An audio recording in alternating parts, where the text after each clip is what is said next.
तो राधे राधे दोस्तों, आज हम बात करते हैं कि नीडल कितने तरह की होती है, RL क्या है, RS क्या है।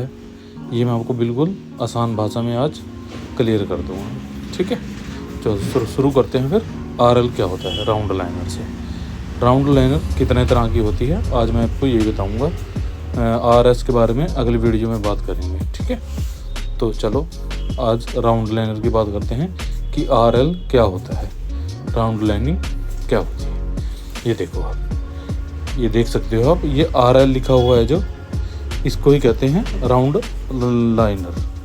ठीक है, ये 7 राउंड लाइनर है। तो मैं आपको इसमें पेपर में बताता हूँ, आपको आसानी से समझ में आ जाएगा। तो RL क्या होता है। RL मीन्स होता है राउंड लाइनर, जो नीडल लाइनिंग वर्क में यूज होती है उसको राउंड लाइनर या RL कहते हैं। ठीक है, तो ये कितने तरह की होती है, क्या साइज़ होता है, क्या कुछ होता है, ये भी मैं आपके लिए क्लियर कर देता हूँ। कि ये देखो आप, जो इस तरह से होती है बिल्कुल पास आप नीडल को देखोगे कभी भी ध्यान से, तो बिल्कुल पास होती है जो नीडल जुड़ी होती है आपस में, तो उसको वो RL होती है। ये देखो आप, उसको RL कहते हैं।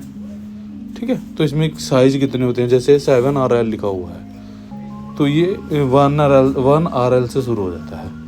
1 RL, देखो 1 RL, 3 RL, 5 RL, 7 RL, 9 RL, 11 RL, 13 RL और 15 RL। इस तरह से होती है ये जो ये जो 1 RL और 3 RL है या 5 RL है, वो इस तरीके से होती है कि नीडल के इसमें कितने नीडल है। ठीक है, जैसे मान लो 1 RL है, तो यहाँ पे 1 RL लिखा होगा, ये आप देख सकते हो। जहाँ पे 7 लिखा हुआ है वहाँ पे 1 RL लिखा होगा। और इसी तरीके से यदि 3 है तो 3 RL लिखा होगा। 5 उसके अंदर 5 नीडल है तो उसमें 5 RL लिखा होगा।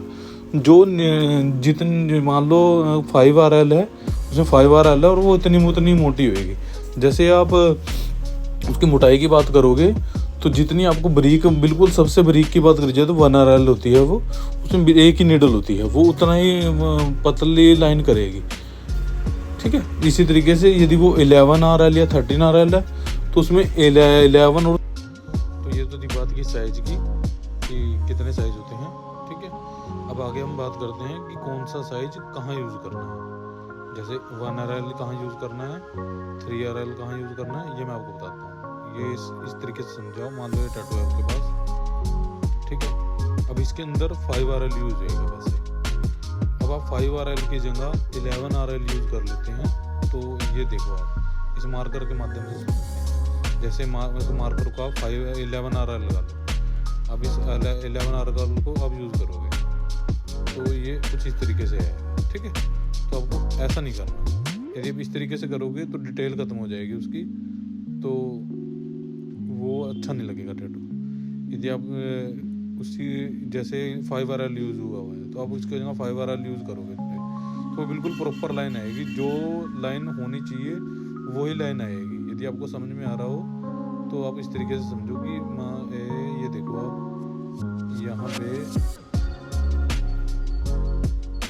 ये हमने यूज़ कर दी 5 RL। ठीक है, यहाँ पे 5 RL आनी थी तो 5 RL आई है। इसकी जगह आप 11 RL यूज़ कर लोगे। ऐसा नहीं करना कि जो आपके पास पड़ी है आप फिर वही यूज़ कर लोगे। जो आप ध्यान से देख सकते हो बिल्कुल प्रॉपर आई है। यहाँ 5 RL यूज़ होएगी, तो जहाँ 5 RL यूज़ होनी है वहाँ 5 RL आएगी। जहाँ 11 RL यूज़ होएगी वहाँ 11 RL आएगी। तो ये चीज़ आपको ध्यान रखनी है।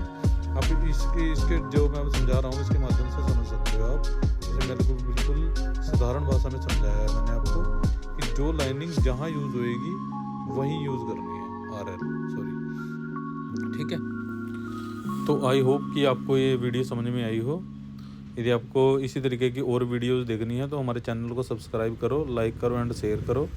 और यदि आपके किसी फ्रेंड ने टैटू कोर्स, फ्री का टैटू कोर्स सीखना हो तो